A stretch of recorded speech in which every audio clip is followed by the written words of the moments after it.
Welcome back, girlies. I want you to come and sit down for this one. I want you to find yourself just a little spot while you're watching this video. And I want to talk to you about something I think you might be feeling and you don't have the words for yet. We're going to talk about that feeling of caring too much.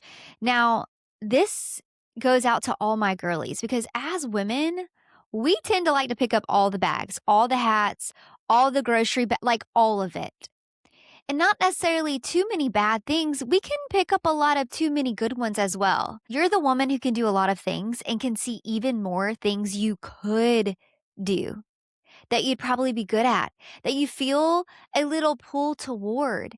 And instead of that being a gift, somehow it's become a weight, hasn't it?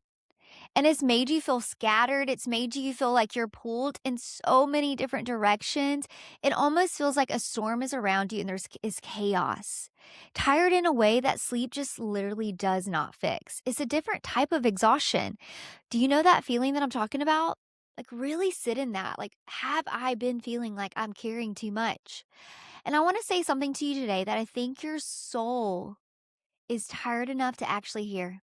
See, we have this belief, and I don't even know where we picked it up from, that if we don't use all of it, we're wasting it. If we don't use all of our gifts, all the things that we can do as a wife, a mother, a friend, a community member, whatever it is, that somehow it's being wasted.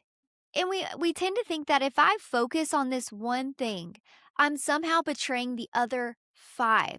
Now listen, if you are an entrepreneur, you can really, really relate to this because we get a lot of ideas. We tend to want to do a lot of things, and we got to lay that down. That if we don't do them all, that we're going to lose them, that we're going to miss out on something, that a gift set down is a gift thrown away. So we try to carry all of it. And I mean the all at once carrying.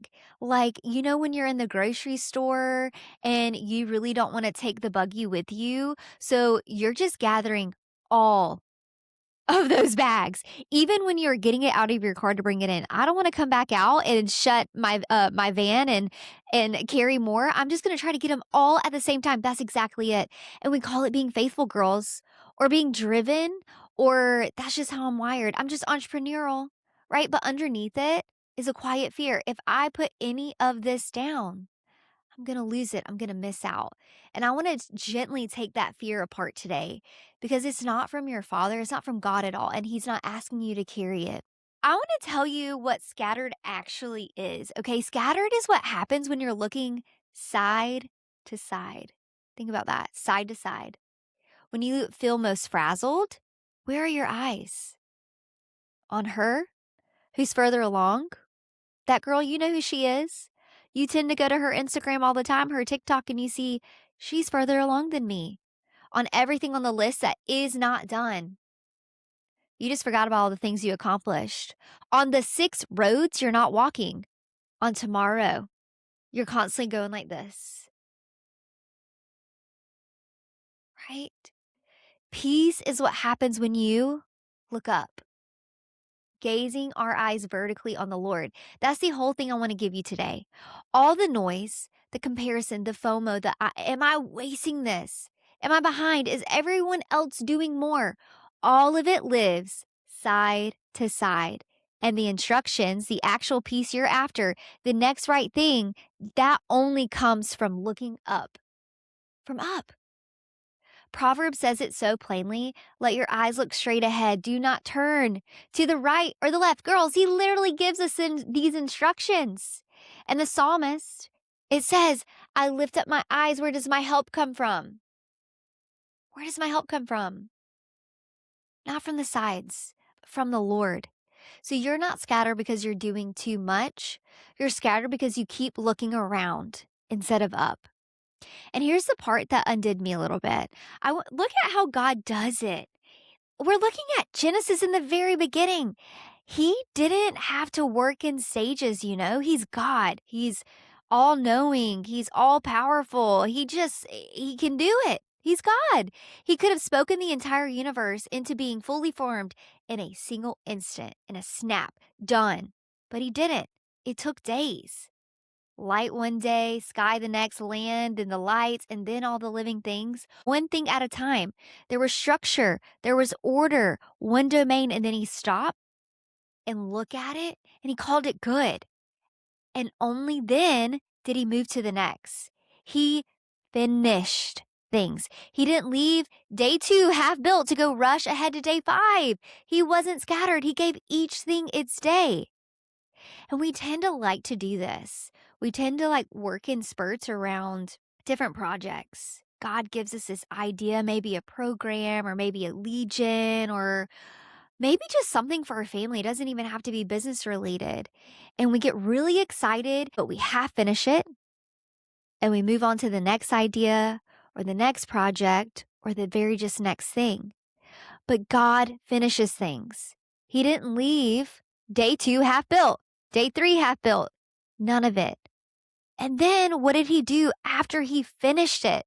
The creator of everything built a rest into the very rhythm of creation. If working one thing at a time and then resting was good enough for God, who are we for doing it all of it at once with no rest built in? Because it's not for him.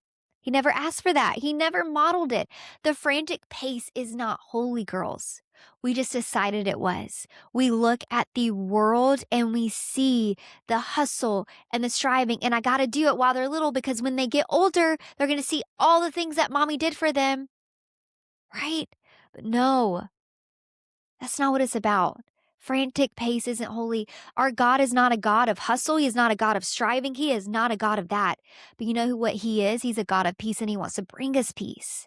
But we just decided because we're looking like the world, we're building like the world, we're doing motherhood like the world, parenting like the world. We are called to be set apart, and being set apart is not in a frantic pace. We do it at a pace that God is calling us for and honoring the seasons that we are in. Honor your season, ladies. It's your season for a reason. God put you in that season. He knows. He knows, and that's why he's equipping you. And a lot of the time we think we need to be prepared to finish things. But ladies, he has equipped us. We walk in it. That's when the clarity comes. That's when we're doing it in his pace and not the frantic pace. He's calling us in that. And he forms us through the walking. I'm going to tell you about a time where I was building like the world, doing motherhood like the world. I was letting the world consume me. I wasn't discipling. I wasn't being set apart. Last summer of 2025, I was carrying it all. I'm carrying all the grocery bags inside, and there's bags tearing, metaphorically, carrying my girls, my motherhood and parenting. I'm stretching my margins so thin and calling it like good.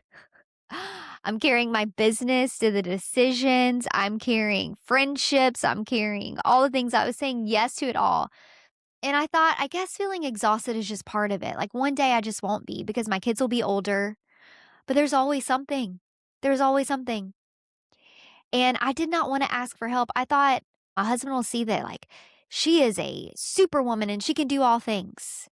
Y'all, superwoman is made up character. God did not make her, right? I thought I could do it all, but I was the woman at the well where she was drawing from all the things and leaving so unsatisfied. And I needed to draw from God's living water. And living water is looking up to the one who created us. And I had to create boundaries. I had to actually rest. I had to create holy rhythms.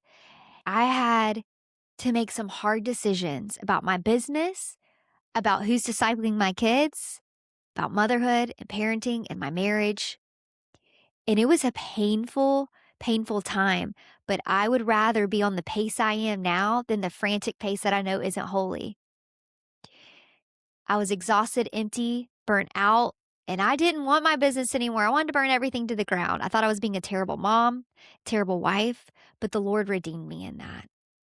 The Lord redeemed me. And speaking of redeeming, I want to talk about Mary and Martha. I love talking about these two sisters. There's a moment in Luke that I think is almost eerily about this exact thing. So Jesus is at Mary and Martha's house, and Martha, listen, Martha is not doing anything wrong here. She's serving. She's like, Jesus is at my house. I'm going to serve. She's capable. She's doing all the things a hostess with the mostest would do. She's got 100 good things going, all of them hospitable, all of them kind. But the word scripture uses that she was distracted, pulled apart by all the preparations scattered. She's looking side to side, girls. And her sister Mary, what is she doing? She is sitting at the feet of Jesus, just looking up, listening to every single word that comes out of his mouth. And Martha gets so frustrated and she says, "Tell her to help me, Jesus." And Jesus so tenderly, "Martha, Martha, Martha, Martha, you are worried and upset about many things, but few things are needed here. Really, only one. And Mary, she's chosen it." So do you see it? Those sisters are in the same house. They're in the same day, same to-do list, sitting there undone. Two women. One is looking around side to side at everything that she needs to carry. The other is just at the feet of Jesus looking up. And Jesus doesn't scold Mary for the dishes. He blesses her for the one thing. And listen, this pertains to you because he's not asking you to do more, girly. He's inviting you to do the one thing and to do it looking up. Now, I have to speak to the fear because I know it's still sitting there. But if I put the others down, I'll lose him. That fear that if I lay all this other stuff down, I'm just going to lose it. I'm wasting what I was given. Hear me, and I want you to focus in. Focus is not amputation. Focus is not amputation, it's sequence. Setting something down for this season doesn't mean it's gone. I teach this to our girls in the shepherding circle all the time because they're visionaries. They see all of the things that God is asking them to do. And I'm like, listen, that doesn't mean it's a right now thing. It could mean in a different season, right? It means it is season. Ecclesiastes, it tells us there's a time for everything and a season for every activity under the heavens. All your gifts, all your loves, all the things you're good at, they're not canceled. God doesn't waste them. They're just not all right now. Each one has its day, has its season, like creation had days. And your Father, He's so good. He wants to give us good things. He has good plans for us. Every good and perfect gift came from Him in the first place. So of all the people in the universe, He is not the one who's going to waste what He handed you, girl. He's not standing over you trying to take things away. Good fathers don't do that. He gave you the gifts. He can be trusted with their timing. Jesus even says it flat out, seek first His kingdom, and all these things will be given to you as well. You're not losing the pile by setting most of it down. You're trusting your Father to hand it back to you out like one piece at a time. It's like, set it down, daughter, and He hands it to you one thing at a time. That sounds better, doesn't it? And you know what it's like. You know what it's like. We've talked about carrying all the groceries. We tried to be the hero. All 16 bags, one trip. Don't you dare make me come back out here. And you know exactly how that goes. The mesh handles cutting little white lines into your fingers. Like sometimes I have things on my pinky. The eggs getting crushed against the milk. The one thing that drops and rolls all the way under the car. Oh, the most annoying. And here's the thing. They're all yours. Every bag. Nobody's taking your groceries. 2 trips isn't a failure, girl. 2 trips is wisdom. It's wisdom, and it's saving you from some injuries and some frustration. That's what one thing at a time is. It was always yours. You're just finally carrying it like someone who wants to make it to the kitchen in one piece. Jesus said, "Come to me, all who are weary and burdened, and I will give you rest." All of you who are carrying too much. And then He says, the strangest, most beautiful thing, my yoke is easy and my burden is light. He is not the one adding to your load. This whole time, He's been the one standing there offering to take it. It's like, daughter, set it down, and look up, not side to side. Look at me. Do the one thing He's put in front of you today and let it be good. And then rest. Because if rest is good enough for God, it's good enough for you. Your other gifts aren't going anywhere. Your Father's got them, girl, and He has a plan for them. Their season will come. You are never missing out. You're just carrying it all at once. So set some of it down. Sweet, sweet friends, set it down and come and rest before the Lord. If this was for you today, would you do one thing and not for me? I really don't care about the numbers, but when you like this or leave a comment or send it to a friend, it's how it reaches the next woman who's out there caring too much and looking side to side. Your share is how she finds it. And if you want to keep going deeper with women who are learning to live this unhurried way on purpose, that's what the Well community is for. So come sit with us. The door is below. Come learn about the Well community, and we will see you on the next video. Bye.